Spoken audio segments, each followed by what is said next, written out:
Hey there, this is the One Boom, and today I thought I'd bring you guys a fun, quick video on the SA87. It's fun because I say so and for no other reason. So in case you guys didn't notice that small little 70GB update that came to Modern Warfare, they updated something very important to me and something very important to the channel. The dreaded SA87, probably the worst gun in the game in my opinion, the most useless gun in the game in my opinion. Some people in the comment section, real quick here, in the comment section of that video that I did on the SA87 were telling me that I was whack and that I, just wasn't good enough and that it's a hip-fire machine or something. I don't know. Read the comments. There's some really dumb ones. No.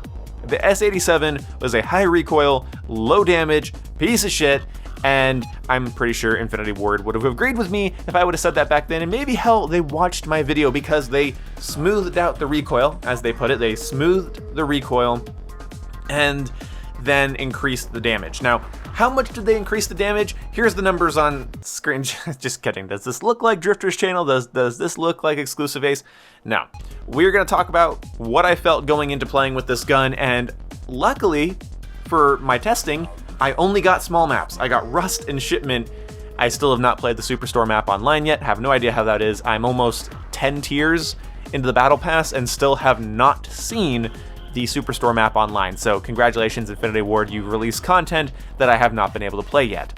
Either way, using the SA87, I was more than happy. This gun now feels manageable when it comes to recoil, and it hits like a truck. I will say my time to kill with it still felt kind of inconsistent up close, but that's mostly due to the rate of fire. The rate of fire of this weapon is not very fast, so your margin for error is obviously a lot smaller. So when firing 10 rounds, you might have expected a kill, but if, an enemy is moving in a certain way, there's a little bit of latency, your rounds aren't going to hit. You want DPS. You want the highest DPS you can manage. That's the most controllable with an analog stick if you want to be competitive in Call of Duty. So weapons like the M4 and the MP5 and the MP7 and most other guns like that will kick your ass. The M13 will kick your ass. Anything that can put damage downrange up close will kick your ass up close. But this is an LMG after all, and it's not meant to be used in point-blank encounters. Of course, I was forced into those because Rust and because Shipment.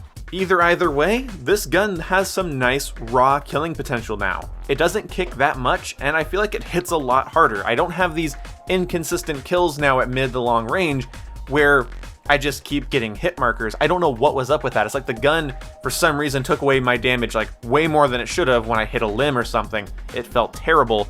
Coupled with the recoil the gun used to have, I felt like I needed so many attachments just to hit a target, but the gameplay you're seeing right here is a Merc foregrip, stippled grip, the aim down sight stock, don't ask me to remember the name of that, a 50 round mag, and a sight. You don't need a muzzle brake and a compensator and a long barrel and a Merc foregrip and all the other foregrips, the operator grip, the Ranger foregrip. You don't need it, okay? Essentially, you don't need it. Before, I complained that you needed to fill out every slot just to make the gun accurate and fast, and then at the same time it still wasn't good, whereas I think now, all you need is a Merc foregrip. Honestly, all you need, just a Merc foregrip, and this thing will treat you right, as it should. It's a very heavy weapon, heavy platform, firing 5.56 ammunition, which is the same ammo as the M4 or Kilo, so there's no reason that it should be kicking like a PKM. But on top of lower recoil, my damage does feel a lot more consistent, so it's hard to say if it's the damage increase or the accuracy increase, but I imagine both of whatever Infinity Ward did ended up making this gun feel a lot better. Consistently killing multiple opponents with a 50 round magazine is great, and now I no longer think that the gun is irrelevant. In fact, this update might have made me hate the Holger a little bit more, because now I'm even extra curious as to what the hell the Holger is supposed to be when I'm pretty sure this nails the LMG AR hybrid area where I should say it should. Unfortunately, this weapon still has pretty slow handling. So only one recoil mitigating attachment is a great upgrade. I don't feel like I need the entire armada of recoil control attachments to make the gun worth using. That's amazing, but it's still heavy, and so aim down sight Aiming down sight is slow, aim walking movement speed is slow, sprinting speed, walking speed, it's slow. Now in this gameplay here on Petrograd, I tried speeding it up, but even with the tac laser, the aim down sight stock, and the stippled grip, I still felt like I was lacking. I know the Merc foregrip doesn't really hurt my ADS speed that much, so I know it's not that. I know it's just the fact that it's an LMG, so it's categorized as such. But with this damage and accuracy, I don't mind it being slow, I just don't understand why it's slow.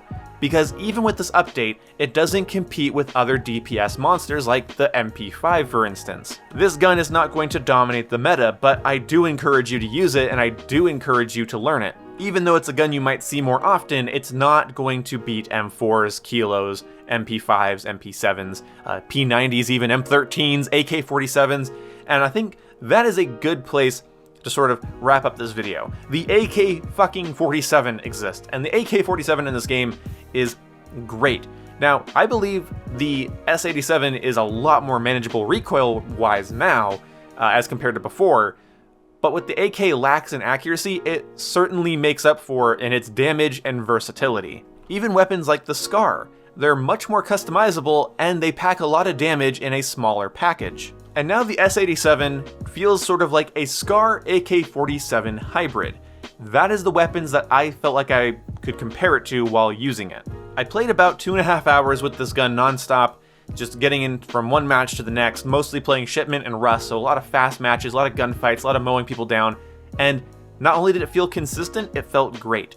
The thing is that the rate of fire is not good for up close, and the speed is not good for up close, so trying to build this gun for rushing is going to leave you wanting more, because if you really speed it up, you're going to lose the accuracy benefit that this patch gave it. And no matter what you do to the speed of this weapon, it's never going to get a faster fire rate. So up close, your time to kill is not going to be consistent, because up close, little bits of movement are going to get people in and out of your sights. So if you fight an MP5 user that's able to, with a much lighter gun that shoots much faster, can just run around a corner, jump, and deck you in the head, that's going to kill you way faster than you're going to be able to bring this beast up, line the sight up on them, and take them out. So just for that, run the Merc foregrip. It helps with your recoil control and your hip fire in those engagements where you need those couple extra seconds of shooting before aiming down sight. So I recommend getting used to hip firing a little bit as you're aiming down sight. But that's the end of this video. The SA87 feels good now. It feels reliable. It feels dependable. It hits hard. It's a lot more accurate. I recommend you guys giving it a try. I told you guys I would look into this weapon if they buffed it. They did, and I feel like they did a good job. If they go too overboard with like movement speed increases and whatever, I think it could be a little bad, but I don't know. I think maybe just increase the movement speed on it by about 3%, and I think I'd be okay with that, because then at least I feel like I'm using something more in between an LMG and an assault rifle, other than an LMG that acts like a heavy hitting assault rifle. Because again, it reminds me of the AK and the Scar, and I'm done. I'm not trying to stretch the video out, I'm just trying to make sure all my thoughts are out. And yeah, see you when I see you guys. Thank you so much for watching this. See you when I see you guys. See you when I see you guys. Oh, am I getting worse at outros?